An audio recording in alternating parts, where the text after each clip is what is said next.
people of the Philippines and of the world. No, stop! Stop! Ayaw nilang makunan, guys. Okay, anyway, guys, nandito ako para... ano na naman? Hi, everyone! Nandito si Marco Polo. Nandito ako sa kitchen, as you see, kasi nagluluto ako. O see? And dahil sa isang dear subscriber natin na si... Wait, I will let you see yung comment niya na ang suggestion niya is that yung Italian cooking ko raw.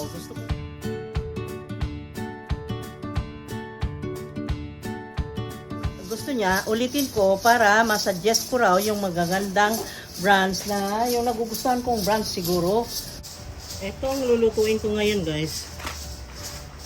Ito yung mga brands na ginagamit ko sa ngayon. Pero iba't ibang brands din minsan kasi alam nyo, yung mga nandito na stock ay ito yung talagang napili ko from the groceries. Ngayon, yung iba ay minsan may nagpapadala sa amin na galing Amerika na package dahil alam nga nila na mahilig ako sa pagluluto. Minsan yung mga viewer, minsan yung mother-in-law ko, ay kung ano yung nandyan na available na binigay nila, ay syempre niluluto ko.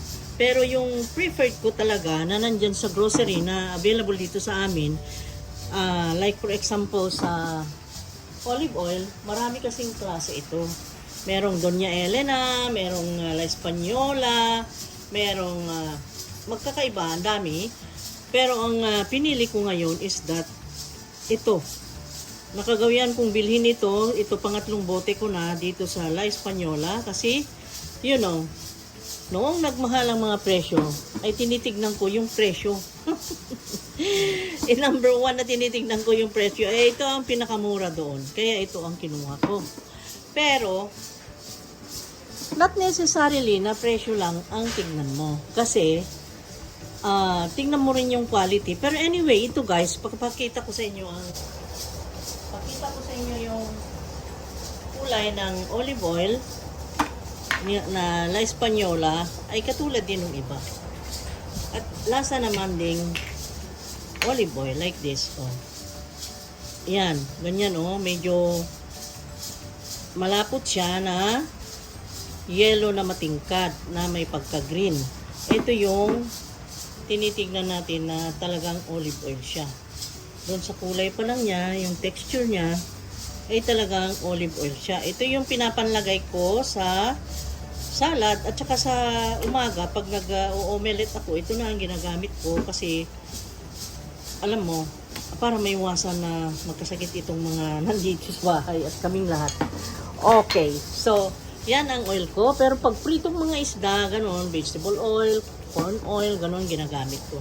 Pero ito talaga, kailangan namin, like for example, today, ang niluluto ko ngayon is, ayun, nagpapalambot ako, naririnig nyo, yung nagpapalambot ako noong beef. Ngayon, yun ang second plate namin.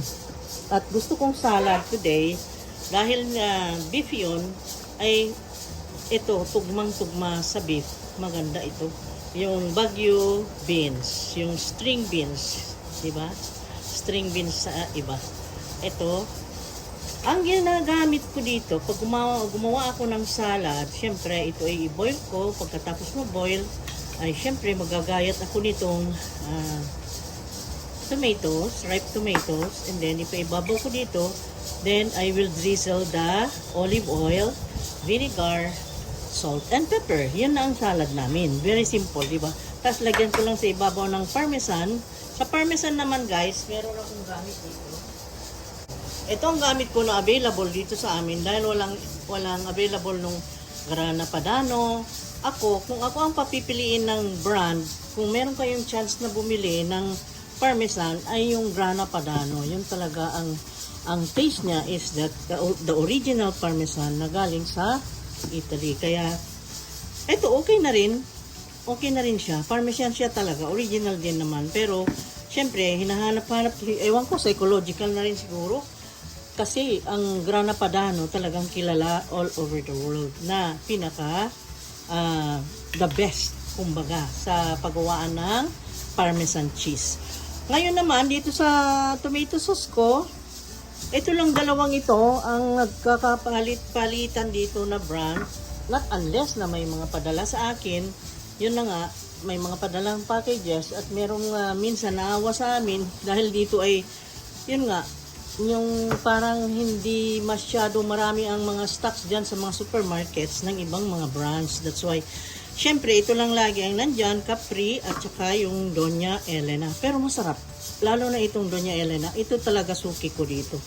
Doña Elena. And then, mas mura ito kaysa dito. Itong Capri, okay na okay. Pero may kamahalan.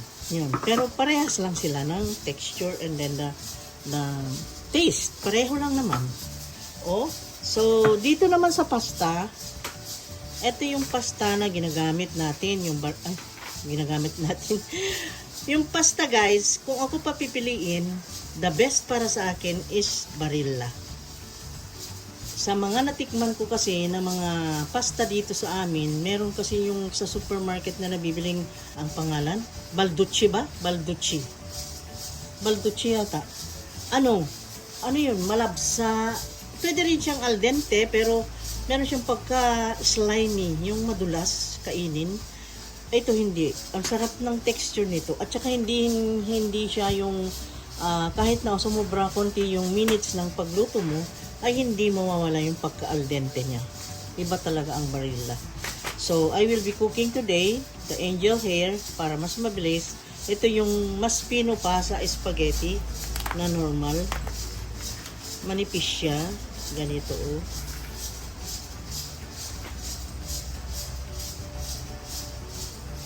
Ganyan. Ito siya guys oh. Mas manipis kaysa yung spaghetti lagi nating niluluto.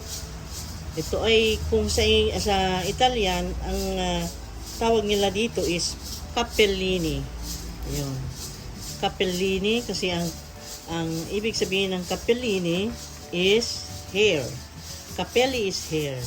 Okay? That's why. Ito sa English is angel hair to make it internationally understood. Okay? So, ayan. Ngayon ay lahat ko yung mga niluluto kong brands ng Italia. At saka yung mga mozzarella, mga I will share it with you some other time naman. Pag nagluto ako ng mozzarella, focaccia, yung mga calzone, mga ganyan, papakita ko sa inyo yung mga ginagamit ko. Okay. Wala kasi ditong semolina, kaya gusto ko sana ipakita rin sa inyo yung semolina, pero hayaan nyo, some other time pag meron tayong stock. Okay? So, yun ang mga brands na ginagamit ko for today na lutong Italian. Kasi I will be cooking this angel hair with, hindi ko pala naipakita yung ihalo ko dito. Angel hair, ay lulutuin ko siya with this Capri tomato na haluan ko siya nitong Century tuna. Ang favorite ko naman na brand ng tuna is this one, Century tuna na premium. Ito talaga ang binibili ko. Pag wala ito, hindi ako bumibiling tuna dito. Yung solid in vegetable oil. Gusto ko solid para talagang ang laman nitong lata ay talagang solid na talaga, tuna. Ito ang the best. Kahit sa salad ko ito or sa pizza, pasta, ayan. Ito ang gamit ko. Kung sa tuna ang pag-uusapan. So, I will be cooking this. Paghaluin ko ito. And then, yun ang sauce nito. Magiging sauce nito. And then, ang second plate namin ay meron doong kumukulo. Hinihintay ko pang matenderize. And then, yun ay, yung simple lang na lagyan ko siya ng barbecue sauce. Pagkaluto nun, ay lagyan lang namin nito sa plate ng ito, barbecue sauce. Ito naman ang ginagamit kong barbecue sauce guys sa mga karne.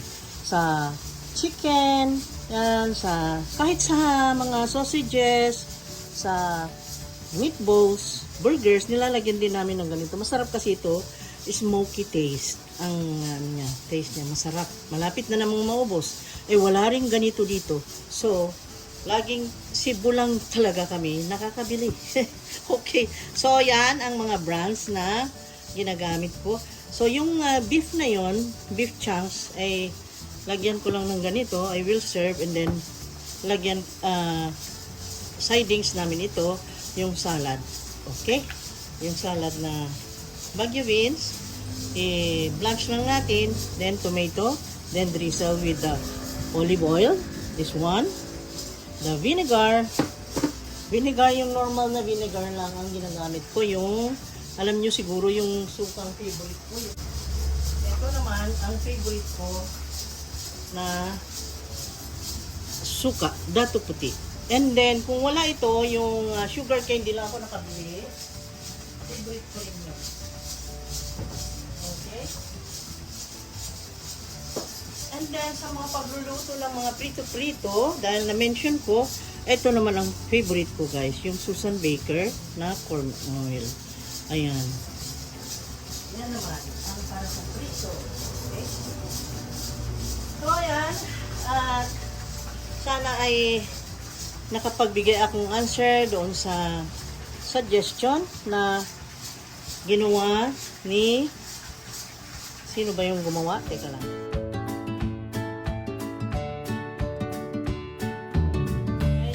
At yun ay ginawa ko para sa response doon sa request ni or suggestion ni TCA. Matagal na nating subscriber si TCA, our dear Kachich. Kaya pinagbigyan ko at nasabi ko ngayon yung lulutuin ko at ayan. Okay, thank you TCA. TCA. Kasi small letters lang yon, 3 letters. TCA talaga. Okay, and I will start doing this, cooking this. Anyway, let's continue. Magluto tayo ng pasta. So, before anything else, ay maglagay ng tubig na abundant. Generous water.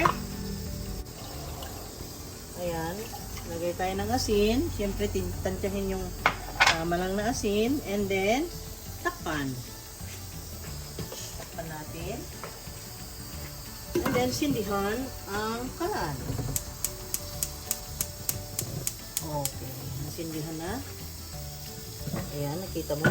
Sindihan na yan. Hintayin natin na kumulo. And then this one, ito naman ay empty pot. At dito ako magluluto nito. Okay, ready to start. Lagay na natin itong full peeled tomatoes ng Capri. Ito ay weighing 400 grams. Ayan. Because kami lang kakain, kaya ang kamay ko ay clean. Ayan. Bahala nang hindi clean. Kami lang naman kakain. Ayan.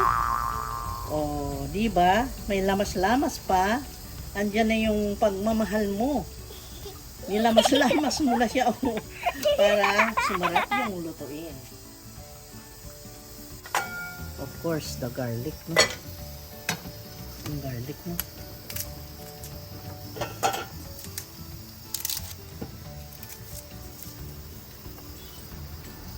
Garlic. Dalawa lang ilagay ko, guys, kasi konti lang naman yung lulutuin natin. Let's continue. Nawalan kanina ng na ubos yung storage. So, ngayon, nandito na yung garlic natin. Lagay ko na dito. Garlic. Ganyan lang. Tapos, lagay na natin. Ganyan lang, guys. Ayan o, siksik siya. Kaya ito ang gusto kong na brand. Because it is siksik. Talagang makita mong siksik na siksik yung laman. Ayan, ganyan siya. Ihalo ko lang na ganyan, guys. Halo-halo lang. Tapos pagkukuluan, durug-durugin ko siya para pumunta lahat sa tomato. Mag-incorporate ko ng ganyan.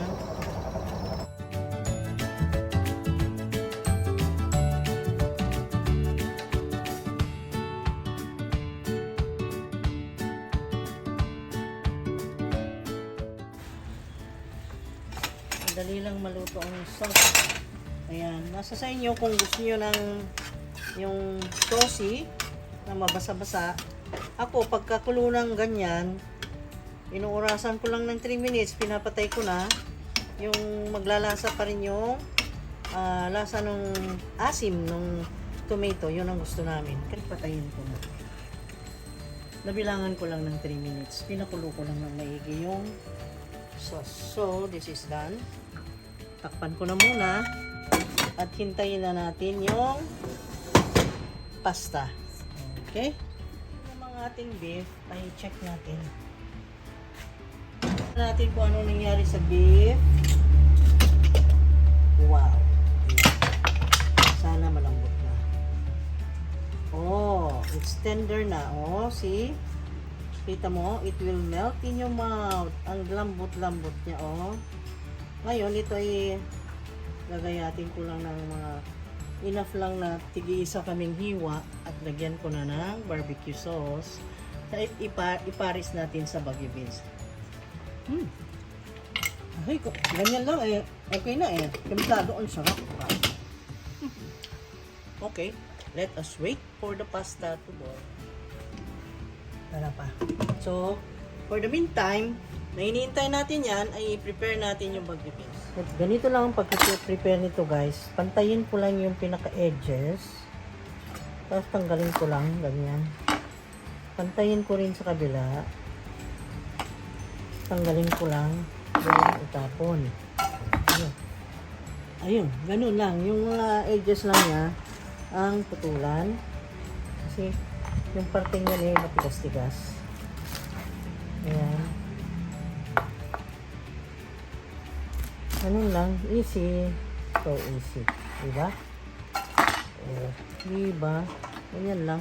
Ito naman ay ipakuluan natin yung itong Baguio beans. So, before that, ay syempre, kailangan ng tubig. Okay. Abundant water. And then, sindihan lang. Okay. Takpan ko. Now, before that, salt. A little salt. And then, takpan. Pakukuluan para dito. Ito, kung kumukulo na, ayan, kumulo na rin. Let's place the pasta guys. Mga, ayan. Let's say, 250 grams lang ang kailangan natin. Okay. Hindi ko ilalahat dahil sobra.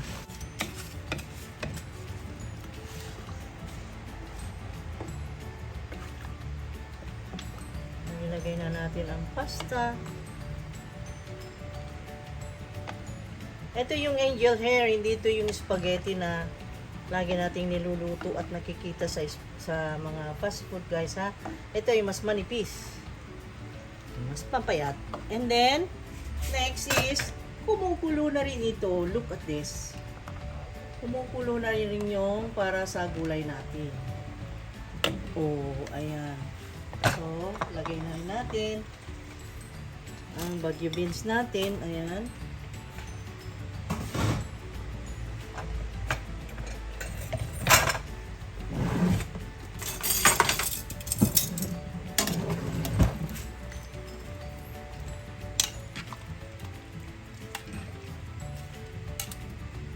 Yan, hintayin na lang nating maluto yung dalawang yan and then kakain na tayo.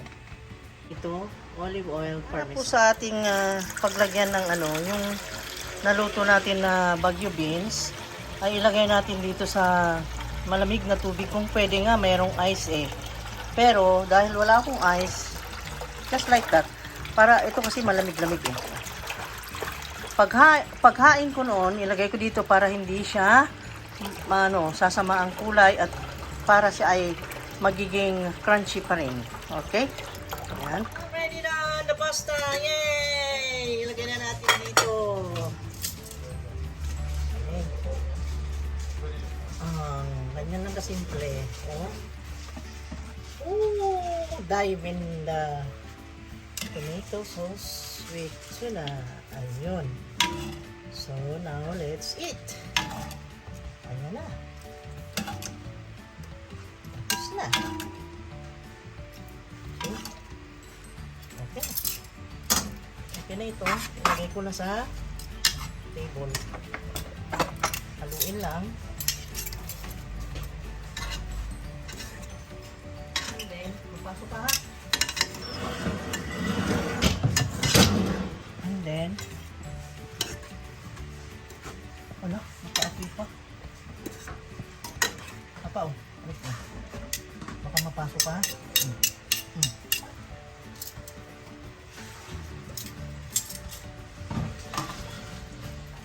Ating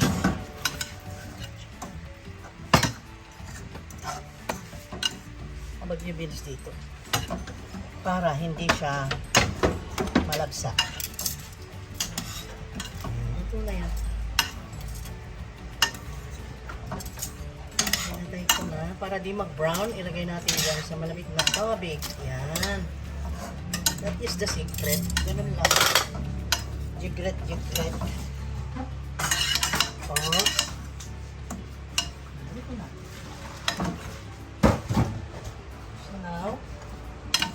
Tapos na rin yung pasta. Ngayon, yung karne. Yes. Ito na yung karne. I will just divide into 4. Hiwain lang ng 4 para tig-isa kaming hiwa. Lagyan natin ito. Oh, divide into 4, Papa.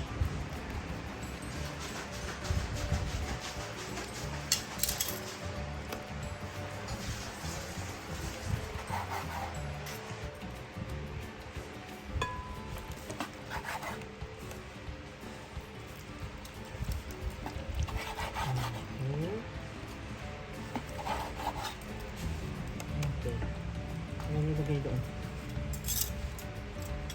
Yung hindi madurog para lagyan ko na. Ayan.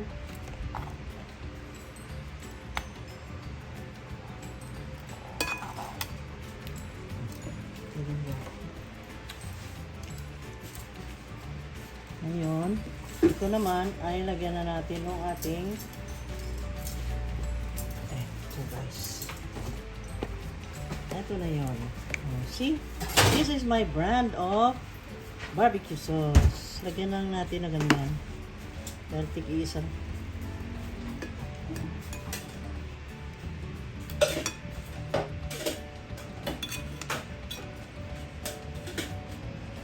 Ayan, tig-isa lang kaming hiwa. And then, yun, tapos. Nandyan na, complete na ang ating lunch. One will just drizzle it with oil. Ayan guys. Ayan na, tomato.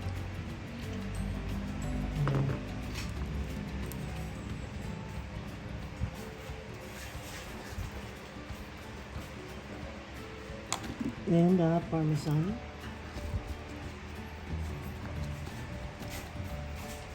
Okay. Okay. Come on, let's eat. Here it is. Let's eat. Sabi pa ni Food Ranger, let's eat. Okay, you want to see their faces while they're eating? Oh, nahihiya na si Janjan. Hop! Oh. Let's eat. Nandito naman sa likod ko ay ang isang ayaw magpakuha, oh. Ayaw magpakuha, oh. Serious? Oh. Ayaw pakuha, oh. Ayaw, oh. Okay.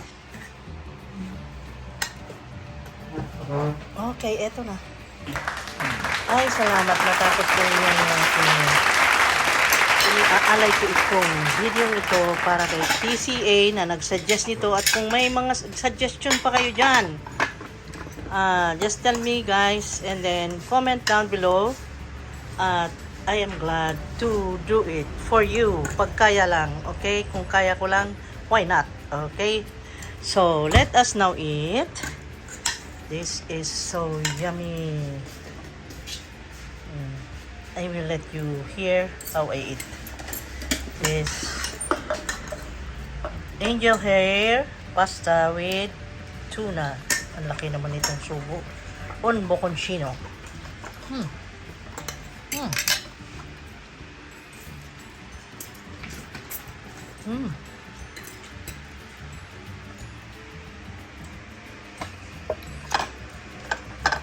Super. Super. Super. Op. Masarap ang kainan nito. Hmm. Ang crunchy. Champion ito. Okay. Bye-bye. See you again on the next video. Kakain ako. Gutom na. Late na. Okay. See you on the next video. God bless us all. Take care. Take care, guys. Bye-bye. Nasa mid pa ako.